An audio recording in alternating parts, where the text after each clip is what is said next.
The broadcast is now starting. All attendees are in listen-only mode.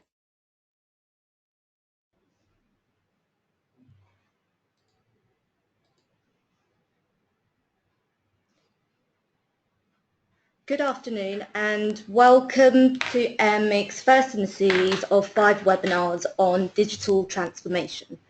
My name is Kin Lee and I am Research and Development Manager at AMIC, and I will be setting the stage for today's webinar. I'm pleased to welcome today's presenter, Tim Smith, who is partner at the law firm BLM. Tim heads BLM's technology, media and telecommunications team and specialises in defamation, breach of confidence, privacy and data protection. Today, Tim will talk us through what is meant by the term digital transformation and the factors that are driving this transformation. He will then move on to look at the main risks associated with the digital revolution before looking at how the risk manager's role has evolved in a digitally transformed business world. Before I hand over to Tim, I have a few housekeeping announcements. As ever with our webinars, this is an interactive seminar and you are all invited to ask questions anytime throughout the course of today's session. You can do this via the GoToWebinar control panel, which is located to the right of your screen.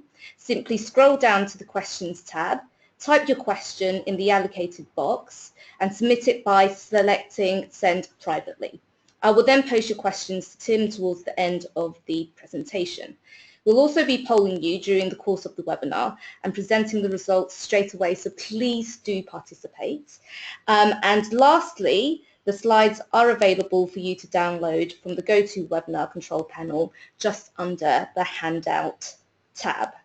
That's all from me for now. Tim, it's over to you to talk us through the rest of the presentation. So to begin with, what are the technologies that make up the digital revolution or transformation? Thanks, Ken. I think one of the challenges around this area is it's cluttered with sort of terminology. So I think one of the things perhaps to help out at the beginning is to look at some of the terms and what they mean. In terms of sort of big data, what we mean in essence, as I've said on the slide there, is the collection, storage and analysis of data. I think in a domestic scenario, we're all used to the fact that, or familiar with the fact that things like our telephones will gather information about us. These days, it will be able to tell you where you've been, what you've been doing, who you've been communicating with, and all of that information is getting harvested in exactly the same way that if you're on your phone using your internet browser, it may well be the case that that information about what you're looking at, what you're doing is also being harvested. If you're interacting with the website, that information might be stored, and that has the collection of that information then allows it to be analyzed, and businesses to use that information to perhaps identify your buying patterns, your travel habits. It can have use in the advertising, but in business you can see it as well in the context of, say, if you've got a production line, it will tell you how that individual pieces of equipment are performing, perhaps what wear and tear they're experiencing, what temperatures they're running at, what output they've got, so you can plan around that. It's very useful as well, for example, say in logistics, transport, so you can identify what you need to be, what is, say, in your warehouse, where it needs to be, what you've got in your store if you're shipping material from one place to another. And we see it in sort of other areas that perhaps aren't so sort of industrial. So, for example, in sport, if anyone's watched a Formula One race, you'll see the huge amount of information that comes from the car and the driver into the team's room, which gives you all that kind of amazing information about the vehicle and its performance. And all of that is that huge sort of scooping up of data and analysis of it. And the same thing perhaps in sport as well with rugby and football. You see players now with devices embedded in their shirts, and they will feed back this vast amount of information about performance, which is very useful for the sort of coaches and managers. The Internet of Things is primarily related to connectivity. The key thing we're looking at with the Internet of Things is simply there are now lots and lots of devices that communicate with each other. So as perhaps I touched on just now in terms of, say, those footballers with the little bit of kit in their shirt, the F1 car with all its sort of information gathering systems communicating it back. that's all. That's exactly what we mean by the Internet of Things. In a domestic environment, we would see it perhaps in the context of, I think everyone may have seen the adverts for controlling sort of heating at home, things like Hive. It's expected that that will enable you to control your lighting as well, manage your fridge and your freezer so that they can interact with you and let you know perhaps when you're down in the supermarket what you're short of. It's that sort of communication piece. So when we talk about the Internet of Things, that's what we mean. It's all about devices talking to other devices. And we see it, for example, as well in medical devices, so that we've seen with people who suffer from diabetes, you can have a wearable device now that will measure your insulin level, communicate with your doctor or with your hospital and measure your level and be able to respond to it. It's that connectivity. And then cloud computing, the final thing on the slide here, what we're seeing increasing now is because of the sophistication of the equipment and the amount of the downside perhaps of big data is you need an awful lot of space to hold this information. Businesses are relentlessly gathering information, but it has to be stored somewhere. And much as you would have challenge with physical material, you need to store electronic material. And because of the sophistication of the kit and the fact that technology is moving on, what we've seen enter the market is third-party providers who provide hardware and quite often software, which enables you to take advantage of that. It gives you economies of scale because they can look after the upgrades, they can look after the technology moving on, they can help with maintenance, updating material and securing it. Although, as we'll touch on later, it comes with risks as well. But the cloud computing is really the ability to pass on the provision of hardware and software to a third-party supplier. Okay, and in the next section of this presentation, we will be looking at how the digital revolution is reshaping traditional business models, how the revolution has changed the risk landscape, and finally, how the key risks that affect risk managers can be managed, minimized, mitigated, and prevented. On this slide, I've tried to draw out some of the key features of digital. I think there's no question that for all of us, whatever kind of business you are, the advent of computers and the internet will have transformed the way you do business. In the industrial space, there's now incredible reliance on industrial control systems. We've moved on from an era where an industrial process was people sort of manually operating machines. A lot of it is now done automatically, but that has huge benefits. You can obtain information from, say, if you're running a power plant, you can monitor all the particular elements of it from a central point. It doesn't even have to be within the building. Industry scope, steel manufacturers or producers will use these systems, and they're prevalent in the oil and gas industry as well. But it's not just about sort of heavy industry, it's about things like supply chains and logistics. So anyone involved in moving goods from one place to another will have found that the way they operate has been transformed by digital platforms. The equipment now, the digital processes will enable you to run your warehouses, run your stores, for example, so that you can monitor what you need to be where, what you've got in your warehouse, what goes onto a particular lorries. A lot of that will be done through digital platforms. The same would apply to perhaps hotels if you're looking at your room reservations and things like that. So again, that managing of supply chain has been revolutionized by digital. Online services, again, so many of us now provide goods and services over the internet. In fact, there's probably an increasing number of businesses where that's their primary and in some instances sole line of business. So for example, we see everything from estate agents, florists, supermarkets like Ocado operating with essentially a pure online presence. But now many businesses will have a combination. So even traditional business, you might find that you can put your taxi on the line, you can book your florist, or you can arrange for things to be sent online, cards and things like that. So there's been a transformation on that side of services provided over the internet. And then I don't think it's we can look at the sophisticated systems, but it's worth not forgetting about the essential business functions that we all rely on that computers provide. So our ability to communicate with our customers, with each other within the business is often now totally reliant on things like email or video conferencing, Skype. Our ability to do our jobs will be affected by the fact that we now hold most of our information on computers, and our ability, again, to sort of produce documents and things like that will be very much computer-based. So whilst we can look at the more sort of technologically advanced systems, it's also worth remembering the basic day-to-day operation of business can very much depend on technology. And then the final point there, I think what we're seeing increasingly in the business environment of all natures is remote working, flexible working. People are moving away from having sort of fixed office space to a much more dynamic space. That might also reflect that we're in a smaller world, so people are traveling more, a lot more business is conducted internationally.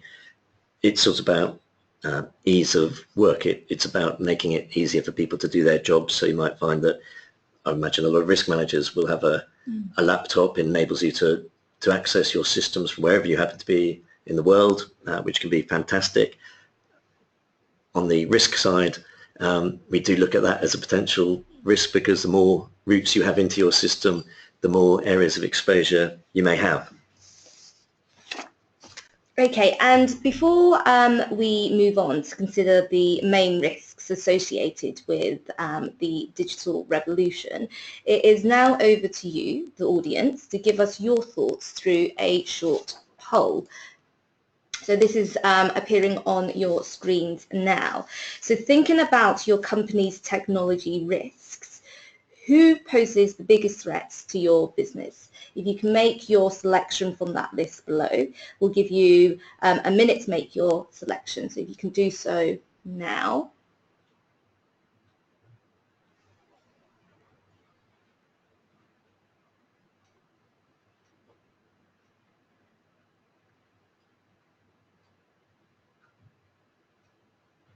Okay, we've got 30 seconds left on the clock. So for those who haven't cast their votes, your time is now.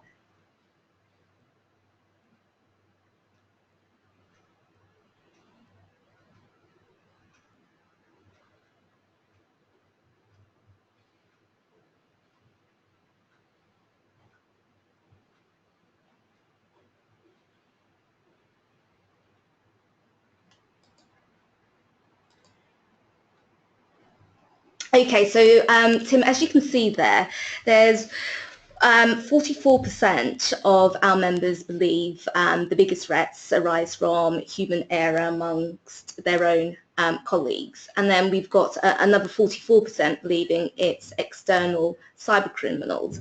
And then the smallest percentage is the 11% who believe that the attacks are intentional and that those attacks are from their colleagues. Does any of that surprise you? It's actually very interesting. One of the challenges around digital risk is the weakness of the information available about it. That's partly because, well, there are two factors in that. One is that it's an area where sometimes you don't even know you've had an incident. So one of the best examples was today in relation to Yahoo, where it's reasonably apparent that the criminals or the bad guys were inside the system doing what they were doing for quite a long time before it was identified. I think we've seen that as well in more sort of criminal activity target, which is often raised in this sort of context. But again, it was a situation where the perpetrators were inside the system for quite a long time without anybody realizing. So one of the risks, also one of the factors or influences on the data is that we don't always have a complete picture of who's been attacked, because you might not even be aware of it yourself. It's not the same as a sort of burglary or a fire where they've got tangible physical evidence of it happening. It can be the perpetrators often are very clever and don't leave much sign. The second thing is that there's a level of non-embarrassment, but people don't like to broadcast the incidents they've experienced. I think it's accepted that the reputational effects of having a breach can be quite serious for a business. And so in those circumstances, businesses don't tend to be in any great hurry to let the wider world know that there's been an incident. Both of those factors mean that the data is not complete when we're trying to sort of work out what the balance between these incidents is. The broad theory, and they do vary, but the broad theory seems to be that it's relatively evenly split between those factors. So the members who have split between human error and external cyber identically are probably spot on. Those are about right. I think we do probably see more intentional acts by sort of aggrieved employees than might be expected. What seems to happen these days is that instead of someone who's got a grievance or is being fired, so ranting and raving at their boss, they now get their own back using a digital sort of method. Now that could be downloading a load of information they shouldn't and putting it on the web. It could be launching an attack on the business. That can be because they know the systems and can take advantage of any weaknesses, or it can just be that they've got the motivation. And one of the troubles with cyber risk or digital risk at the moment is that it's increasingly easy to perpetrate. People talk a lot about the dark web, which is essentially a sort of murky part of the internet where people can sell stolen information and obtain hacking tools.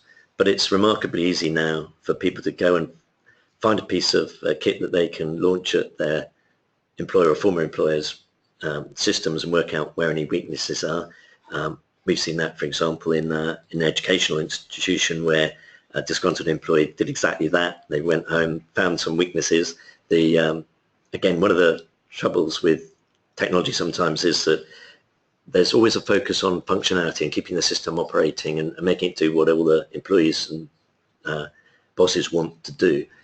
And security can be a bit of a side thought. And what we found on this particular incident was that the systems hadn't been updated or patched. So the employee was able to find a weakness in the system and then find a piece of kit that would exploit it.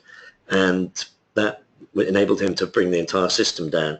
We've had another one recently where an employee installed malware on a system. And so malware is effectively a piece of software that enables you to do something unpleasant. There's a big overlap with ransomware, which effectively encrypts information and means that you can't get it unless someone gives you a key or you can get an expert to decrypt it. But someone installed ransomware on their business's systems and locked the business out and demanded a ransom. And that turned out to be an insider. And then there's a well-known case, or a reasonable case, involving Morrison's, where a chap in their audit team was going through a disciplinary process and downloaded all the employees' information, put them on the web. That was 116,000 people's information, and that led to a class action with, I think, 5,000 people bringing a claim against the company. My understanding is that's still being fought, but it does highlight the fact that the old days of sort of punching the boss or yelling at them have long gone, and the sort of technology savvy are now finding ways to get their own back on businesses in a sort of digital era. So in actual fact, that 11% who believe that small percentage should be higher. I think that's probably right. It is, as I said, hard to get a true picture of the figures, but it wouldn't be unreasonable to think that it was perhaps more evenly split. Great. Okay, so now we're moving on to look at those very risks associated with the digital revolution.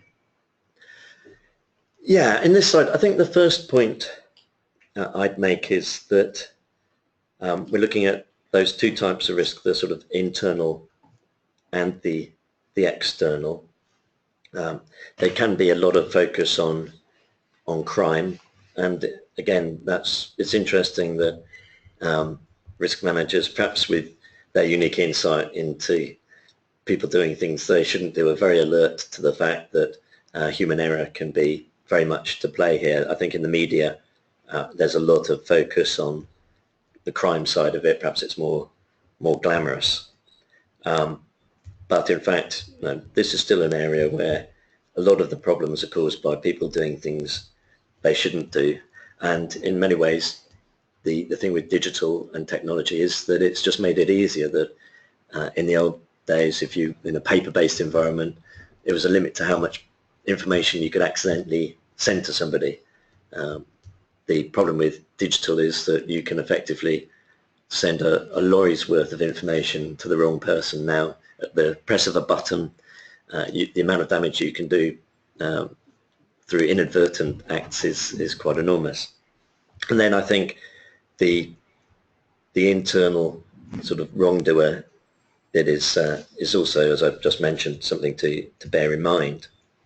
The types of risk I flagged here, in terms of the criminal activity, as I mentioned, we're seeing an awful lot of ransomware and extortion. Extortion can take two sides. One tactic the perpetrators use is to get inside your system and then lock you out of it, and then demand a payment to let you in.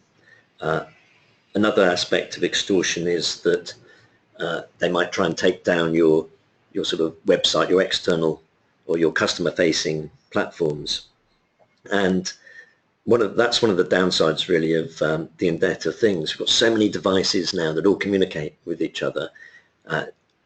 Whilst that's incredibly useful, they can be used, if you can hijack them and take them over, they can be used to overwhelm a business's sort of customer-facing internet operations. And we've seen that in quite a lot of instances, and it sounds sort of kind of modest, but for example, one of the big tech businesses, DIN, who provides services to a range of companies, were hit by a huge attack relatively recently. And what the perpetrators have done, they've used, I think, even sort of straightforward devices like webcams to bombard the system with sort of messages which overwhelmed it. And that sounds sort of modest, but in fact, if you've identified a weakness in a webcam, again, it's often, these problems often arise as a result of people focusing on functionalities. It's great to have a webcam that allows you to do all the whiz-bang things that you want to do, but if it's got really poor security, because no one's really sort of thought about it, and someone hacks into it and takes it over, if someone's gone into 1 million of those and then launches them at a website, that could cause real problems. So the other aspect of extortion, these denial of service attacks, where you get a huge collection of PCs or other devices and you launch them all at a particular website. And for, say, a retailer or a travel company or an airline or sort of betting company, a florist, that could be a devastating scenario. We had one incident for, it sounds quite sort of modest, but in the sort of SME space for a fancy dress company, where they were attacked at sort of Halloween, and right at the peak moment. And the same things have been seen with betting companies. So this week, for example, with Cheltenham, if you launched a dedicated attack on a betting website, you could cause a huge loss to a business. And we see that with retailers as well, where you've got particular peaks. So you might have Christmas as your real focal point. If you're attacked at that point in time, that could cause a real problem. Summer holidays, perhaps for airlines, Mother's Day for florists. There's a whole range of businesses who have particular sort of vulnerabilities at particular times, and these can be exploited by the criminals. The other thing is the more sort of sophisticated scenario where people are after your intellectual property or your confidential information. Any type of business is probably sitting on valuable IP in terms of perhaps its processes, your systems, but also you might have proper sort of heavyweight intellectual property rights, patents. You might have recipes, you might have pharmaceutical type products. So there's a range of intellectual property that might be incredibly valuable. There might be designs. We've seen it, for example, in sort of a scenario where there was a wind farm design that got stolen. We historically used an episode of Top Gear to highlight the problem, where you looked at a range of Chinese-made vehicles and compared them to what appeared to be their forebears, and the similarities were enormous, and the similarities were so close that it wasn't a question of just picking something up in the sort of the old style reverse engineering. You could only have sort of done that duplication that quickly by having the blueprints. So your IP is often sitting on your systems and is obviously incredibly valuable to the business. The second point there that I've identified is customer data. But in fact, you've got a range of data. You've probably got your customer data. You might have your business partners' data if you're involved in any form of sort of collaboration. And we've seen that, for example, in scientific research, where you might work with a university, but you might have other people's information, so you're not just customers. And then you've got your own employees' data. You've got your own business data sitting on there. So you've got potentially you're sitting on an awful lot of information that might be valuable to someone if you work in an environment where the business gathers credit card information. That's got a great value to criminals. If you're dealing with health information, that can have enormous value. But equally, any kind of information has a benefit to them. It can help the criminals carry out an identity theft. It can help them break into other systems. What we found, there's a sort of, I think the term within the area is called aftershock. And what is meant by that is that people, if someone gets into your system and gets someone's email and perhaps their password, that might not necessarily enable them to do something within your business. But if they use the email address and password across the board, it might enable the criminals to do or to perpetrate crimes with a financial consequence much more widely. So just because on the face of it, it looks harmless doesn't mean it couldn't be used for quite serious purposes. And then it's always worth bearing in mind the point we made about reliance on systems. That reliance on technology now means that if your system were to fail, whether that's the result of an external attack or simple sort of problem with the software or the hardware, then that can have a catastrophic effect on the business. Those were some great examples there, Tim, particularly the Top Gear one. And actually, we've got a question that's just come through from the audience, and now will be a very good time to ask that question after we've spoken about the main risks. So our audience is asking, with Arthur J. Gallagher reporting yesterday that only 16% of businesses believe they were protected from a cyber attack, what more can the market do to promote the necessity of cyber insurance? And of course, you know, there are several products in the market, and a lot of our members sometimes believe there's a gap there. So taking that in mind, what can the market do? One, to promote insurance, and two, perhaps kind of address that gap. Yeah, that's a very well made point. The answer's got a number of prongs. I think when we first saw the emergence of cyber as a product, there was an expectation that it might follow the line that D&O did, that we'd start off with a situation where boards would ask what the product was, what it did, and ask for tangible examples of it operating in a way that brought a benefit. And certainly on D&O, when those sort of first claims came in against directors and officers, it was possible then to go to the board and say, look, this is what's happened to X, Y, Z business. This is how the policy responded. This is the benefit to you. And talking to sort of risk managers in the past, it seemed to be the case that boards took that on board very quickly, and having had those initial discussions where it was very much, what does it do? Why do we need it? Now directors absolutely understand what it does. They know they need it, they want it, and it's actually now quite a good way to get in front of them is to say, oh, I'd like to talk to you about your D&O, because that level of awareness is there. There was an expectation, I think, the cyber would follow the same line, that the board would say, well, what do these products do that we don't already have?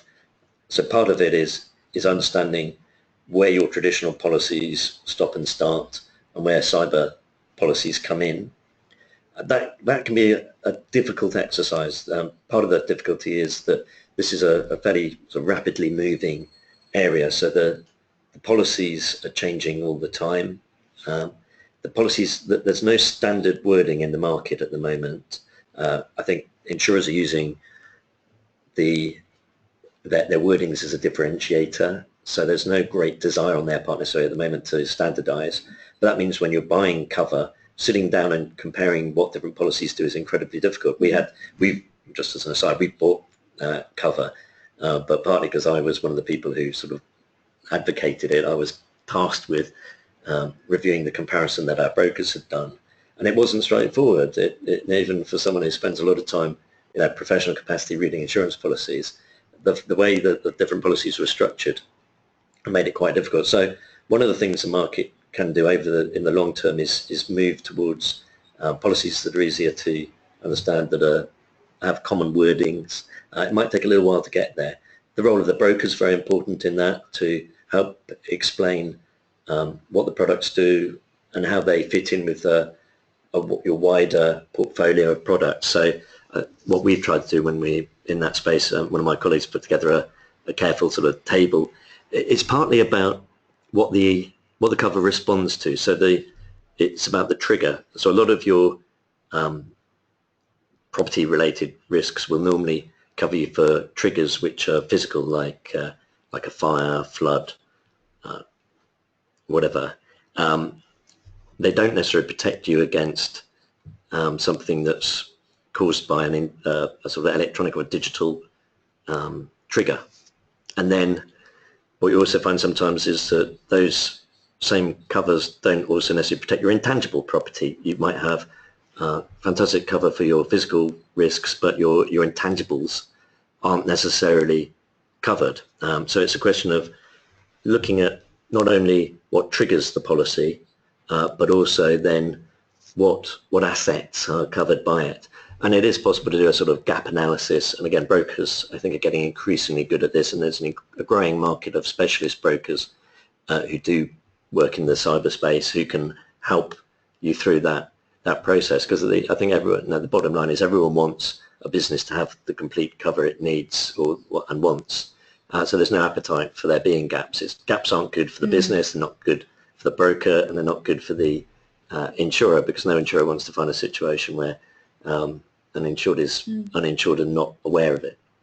But there's a lot of work to be done there. So it's a question of engaging with the insurers to understand what the products do, and then also with the board. So the board needs to know what's covered at the moment, where there might be uninsured exposures, what the products do, so that you can have that discussion about how much cover you want, where you want it. Great.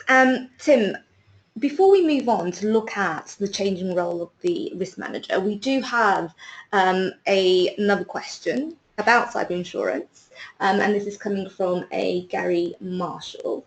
If we are having less traditional property damage and BI, but more financial loss from cyber risks, we surely need more market cover.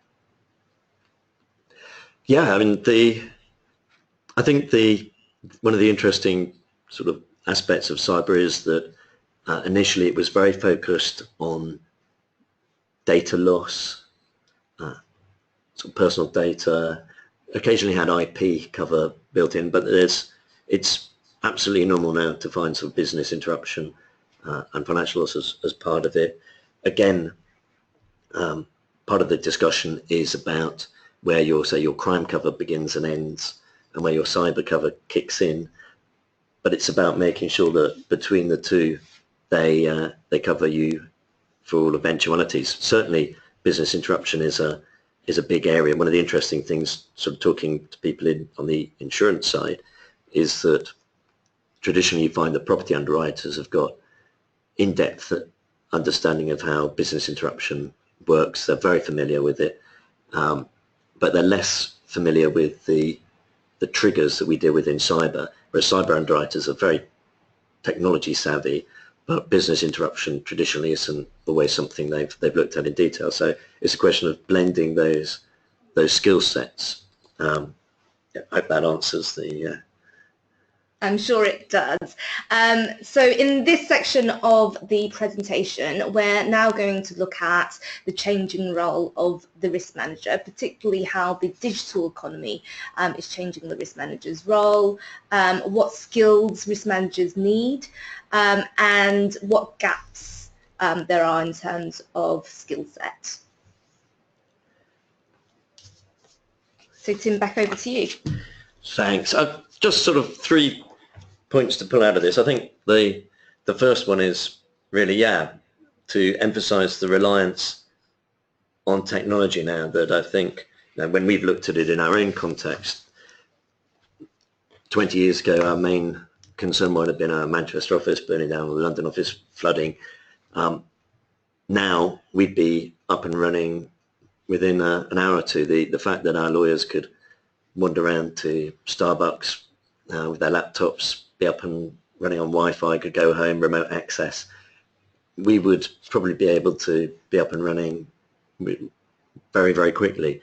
If someone took our systems out, suddenly it's looking very different, that we'd lose the ability to communicate with clients, with our opponents, with the courts, and even basic things like our ability to make our financial payments, to pay staff, to do all the things that you take for granted would be severely affected.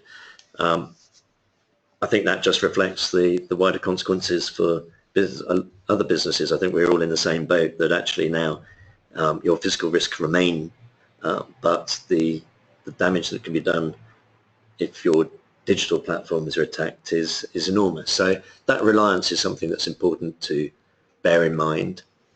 And again, tying in with what I've said before, that it's remembering that your risk is not just about your physical assets. It's about those intangibles, the data you hold, the IP you hold, and not just the fact that it makes your working life, it affects your working lives, but it's about having material there that is attractive to people, or that you have responsibility to others for. And then the final piece of the jigsaw is, that the way someone can get hold of that or cause you problems is no longer just a physical thing. So someone's not actually going to come in and burgle you and steal a filing cabinet.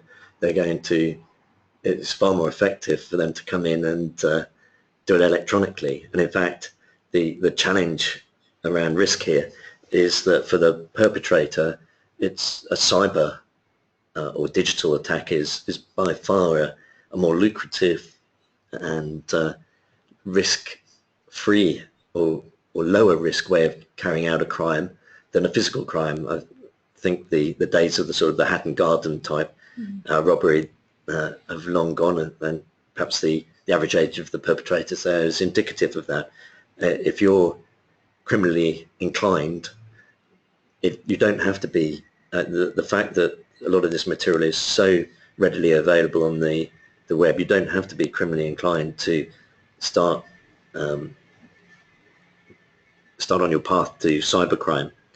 And the fact that you can attack people anywhere in the world, the fact that you might be based anywhere in the world, the ease with which you can shift information out electronically or transfer funds, the fact that you could be based wherever you choose, makes it incredibly sort of attractive arena for criminals, and for victims it makes it very difficult, because if you are hit, it can make it very difficult to trace material or funds as they get pinged around electronically, and it can make it very hard to track down the perpetrators. And even if they're based in an unfriendly jurisdiction, it can make it extremely hard to do anything about it.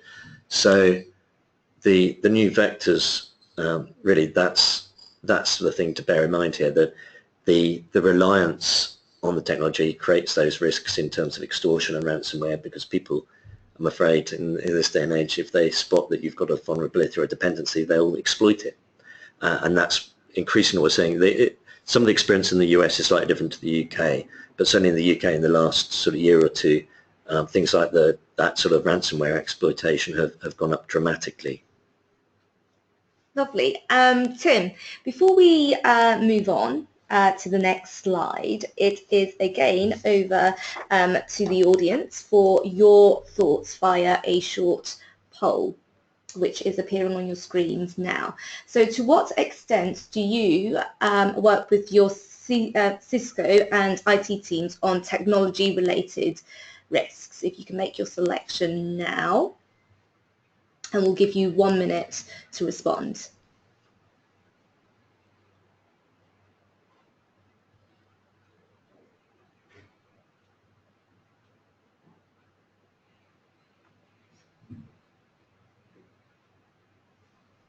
Okay, we've got 30 seconds left on the clock, so if you haven't made your selection, please do so now.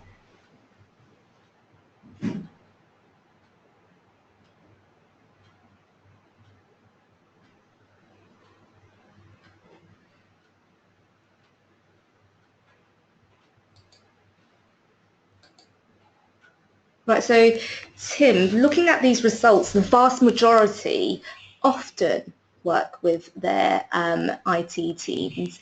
And we've got a 13% who never, and a 31% who seldom work with their IT teams. Looking at that 50%, does that surprise you, first and foremost? I'd say it pleases me rather than surprises. It's good to see that level of engagement. What it would be interesting to know is the direction of travel. I would hope and assume that that's an upward trend. So it is good to see that people are doing it, but equally very aware that it's there's still people who are at an early stage of dealing with digital risk. And that is that 13%. Yeah, which isn't surprising. I think one of the things to bear in mind, and we'll perhaps touch on it in a minute, is that there's a two-way process here, that risk managers are having to deal with a whole new world of risk which goes outside the traditional perhaps comfort zone. So it's about having the courage then to engage with people who deal with this type of area. And also it can be a big part of it is also often resistance from on the IT side, that for whatever reason, if you're a risk manager and you're talking to the people who are responsible for buildings or vehicles or individuals or health and safety, it's understood that risk is a factor and insurance is an issue, and those people are probably quite comfortable talking to you about what safety measures have been put in place on a piece of equipment, what steps have been taken to protect a property against fire, floods, what sort of crisis management incident response measures are in play. There does seem to be a pattern though on the IT side that if they're approached, there's a tendency to take it a bit more personally, and for them to regard it as a sort of springboard to criticism, that any suggestion that there might be a vulnerability can be met with a sort of very defensive attitude that, well, are you suggesting that we haven't put the right systems in? And I think in some ways the discussion has to get back to a more traditional sort of space. We'll say, well, no, we're going to treat our IT in exactly the same way we might a building. We're going to look at the asset. We're going to protect it as much as possible. We're going to put in sprinklers. We're going to put in fire extinguishers. We're going to put in security to prevent third parties coming in. We're going to stop the wrong people getting in by having ID cards, by having security on the door. We're going to take all the measures you would to protect the asset, but that doesn't mean you're invincible. Now you can take all those measures, but someone can still do something wrong. And in fact, say in the technology space, you do exactly the same thing. You put in your firewalls, you put in your antivirus software, you encrypt your laptops, your memory sticks, your CDs. You have policies on what people can do to download information, move it around. You perhaps only let people have access to specific parts of the system that they need to access. There's a term sandboxing, where you put emails into a system, you check them out and then pass them on before people are allowed to get hold of attachments which can help with sort of ransomware and things like that. There are all kinds of measures you can put, but it doesn't stop sort of things going wrong. And you can't necessarily stop the hackers. The the analogy I use sometimes is that of a castle. You can build all these defences, but the bad guys will attack you at your weak point. And that's no criticism of the IT guys. It's just that it's much easier to attack a system than it is to defend it. So it's about actually saying to them, this is a mutual thing where we can help you in terms of understanding risk. We understand risk is what we do, and we can help then offload it, in whether that's in form of insurance or other steps, but it's about engaging with them and trying to get over that defensive mindset. And on that point of engagement and just looking at these poll results again, do you believe that they would be vastly different if the question was posed to our members, say 2 years ago? A question coming in from Nick Darling there. I think it probably would. I think it's a sort of trickle down. Perhaps the insurance market has woken up probably, say, 5 or 6 years ago to this. The brokers are on their journey to understand the products. Businesses, I think, are there as well, and so the level of engagement between risk managers and IT people is something I would expect to increase, and I would expect it to have increased. I think as the insurance market does more work to increase awareness, then I would expect to see a sort of increase in engagement internally in businesses as a result. Brilliant, thank you very much. So we're now moving on to look at the skills and competencies that risk managers need to operate successfully in a very digitally advanced and savvy world where there's exponential amounts of digital risks to deal with. Yeah, I think the first thing to say there, we've touched on some of these points, but the first thing is, so the reassuring piece of news perhaps is that those core sort of competencies that risk managers and experts in this area bring to the table are still hugely important. That having that ability to look at sort of scenarios, understand risk and how to understand to manage it are very important. And in exactly the same way as I've just mentioned with that discussion with the IT manager, if you understand the stages you go through to protect the business from risk, and looking at the asset, looking at how you protect it, and then looking at how you offload the risk, digital is really similar to that. And then the kind of threats you face are not, the triggers are the same, I would say, broadly. It's just how they're conducted has changed and the consequences have changed. So things still happen to you, as the earlier poll indicated. It's still people doing things they shouldn't, people doing silly things, people just letting their guard down, doing something accidental, and they send the wrong email, they open the wrong attachment. Those sort of things are classic human error things which all of us who are involved in the sort of risk business are very used to dealing with. Then you've got those sort of people, the criminal element, that again, that's not changed, whether it's people stealing property or damaging property or hurting people intentionally or whatever it might be. That's still a very familiar part of the landscape. And then the sort of aggrieved employee situation is probably something that's familiar, although perhaps in an insurance context didn't necessarily lead to that sort of level of harm that it might now. But so much of it is hopefully familiar territory. It's just that that digital platforms enable these things to have different consequences. That nowadays, as I said, the criminal isn't going to come in and steal a filing cabinet full of papers. He's going to come in and steal millions of records. But the underlying premise is the same. So that's a sort of reassuring bit. And then, yeah, the question then is just getting your head around how it works in a technology environment, understanding how the business uses technology and sort of computers and the internet, engaging with the CISOs and IT guys to have those discussions about how you protect yourselves and how you manage the risk.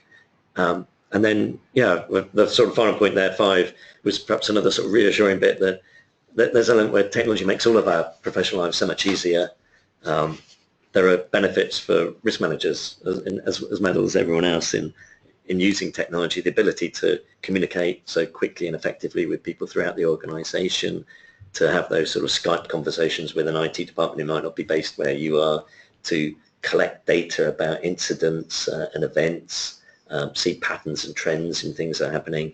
Now, big data has a huge part to play in making the job easier as well. So it's not all about downsides. The technology has obviously, as we said right at the beginning, revolutionised the way we do business. It does come with risks, but there are huge benefits as well. Right, and what are the positive notes to end on? Where there are risks, there are always opportunities. Tim, thank you very much for your input. That brings us to the end of today's webinar. This webinar will be available on the AIRMIC website, and the address is on your screens now. The next webinar in this series will be on the Internet of Things, and that will be presented by Tim Stapleton, who is Senior Vice President, Cyber Insurance Product Manager and Information Technology Practice Leader at Chubb, and that will take place next Thursday at 3 o'clock. If you haven't registered, please do so. The address is on your screens. Thank you once again for joining us for this webinar, and I hope you found it useful.